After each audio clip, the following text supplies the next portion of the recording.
అదేవిధంగా నిన్న ఏదైతే ఓయూ జేఏసీ అనే పేరును అడ్డం పెట్టుకుని అల్లు అర్జున్ ఇంటి మీద రాళ్ల దాడి చేయడం అనేది తీవ్రంగా ఖండిస్తా ఉన్నాను.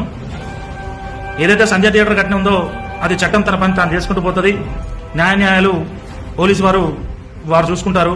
కానీ ఈరోజు మాట్లాడదలుచుకున్న కారణం ఏంటంటే, రాళ్ల దాడి అనేది ఒక సినీ నటుడు, ఒక నేషనల్ అవార్డు విన్నర్ ఆయన ఇంటి మీద దాడి చేయడం అనేది చాలా బాధాకరం.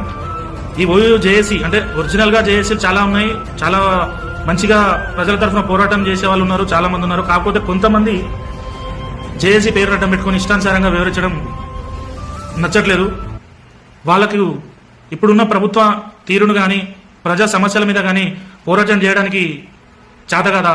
ఇలాంటి విషయాల్లో మాత్రం వచ్చి సినిమా వాళ్ళ ఇంట్ల మీద రాళ్లు విసరడం అనేది ముమ్మాటికి సహించలేము. ఎవరైనా సరే అది కరెక్ట్ కాదు. వాళ్ళందరినీ నేను అడగదలుచుకుంది